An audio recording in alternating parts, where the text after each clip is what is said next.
Hello guys, welcome to movie Spectre. Rekhachithram ఈ movie సంక్రాంతికి మలయాళంలో రిలీజ్ అయ్యి మంచి సక్సెస్ అయింది. IMDb రేటింగ్ కూడా 8.6 ఉంది.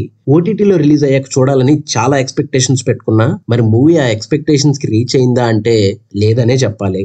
ముందుగా ప్లాట్ ఏంటంటే, పోలీస్ ఆఫీసర్ అయిన మన హీరో డ్యూటీ టైంలో రమ్మీ ఆడినందుకు సస్పెండ్ అవుతాడు. తర్వాత తనకు ఒక కేసు వస్తుంది. అదేంటంటే, ఒక పర్సన్ ఫేస్బుక్ లైవ్ లో సూసైడ్ చేసుకొని చనిపోతాడు. చనిపోవడానికి ముందు 40 years బ్యాక్ తను ఇంకా కొంతమంది కలిసి చేసిన క్రైమ్ గురించి చెప్పి చనిపోతాడు. అసలు ఇంతకీ ఎవరు ఆ పర్సన్, 40 years బ్యాక్ వాళ్ళు చేసిన క్రైమ్ ఏంటి, అండ్ మిగిలిన వాళ్ళని ఎలా పట్టుకున్నారు, ఇది స్టోరీ. ద ప్రీస్ట్ మూవీని డైరెక్ట్ చేసిన జోఫిన్ టీ చాకో ఈ మూవీని డైరెక్ట్ చేశారు. ఫేస్బుక్ లైవ్ లో సూసైడ్ చేసుకోవడం, 40 years బ్యాక్ జరిగిన క్రైమ్ ని ఇన్వెస్టిగేట్ చేయడం, మూవీలో ఇంకో మూవీ షూటింగ్, ఇవన్నీ చాలా ఇంట్రెస్టింగ్ గా ఉన్నాయి. స్టార్టింగ్ 30 minutes ఎంగేజింగ్ గానే ఉంది, కానీ తర్వాత డెడ్ స్లోగా అండ్ అన్ఇంట్రెస్టింగ్ గా ఉంది. మెయిన్ గా ఫ్లాష్ బ్యాక్ లో జరిగే షూటింగ్ పార్ట్ బాగా బోరింగ్ గా ఉంది.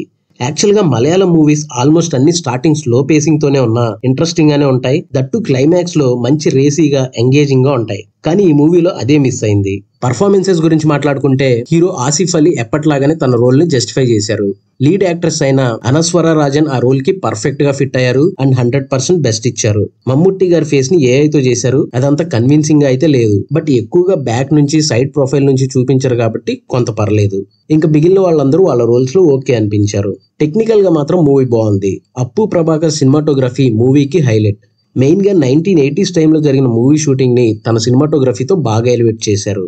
Mujeeb Majeed BGM and songs పర్లేదు అనిపించాయి. షామీర్ మొహమ్మద్ ఎడిటింగ్ వర్క్ ఇంకా బెటర్ గా ఉండాల్సింది. షూటింగ్ సీన్స్ ని ట్రిమ్ చేసి మూవీ డ్యూరేషన్ ని తగ్గించుంటే ఇంకా బాగుండేది. VFX work and production values decent గా ఉన్నాయి. మూవీలో ప్లస్లు అయితే actors performances, story and cinematography. మైనస్లు అయితే slow narration and editing. Overall గా మూవీ నాకు యావరేజ్ గా అనిపించింది. మీరు మలయాళం థ్రిల్లర్ మూవీస్ ఫ్యాన్ అయితే ఒకసారి ట్రై చేయండి. మూవీ అయితే సోనీ లివ్ లో తెలుగు, మలయాళం ఇంకా అదర్ ఇండియన్ లాంగ్వేజెస్ లో స్ట్రీమింగ్ అవుతుంది. మూవీలో ఎలాంటి బ్యాడ్ లాంగ్వేజ్ కానీ అడల్ట్ సీన్స్ కానీ లేవు. ఫ్యామిలీతో కూడా చూడొచ్చు. So that's it guys. ఈ వీడియో మీకు నచ్చితే లైక్ చేయండి. ఇలాంటి మరిన్ని రివ్యూస్ అండ్ మూవీ అప్డేట్స్ కోసం మన ఛానల్ ని సబ్స్క్రైబ్ చేసుకొని బెల్ నోటిఫికేషన్ ఆన్ చేసుకోండి.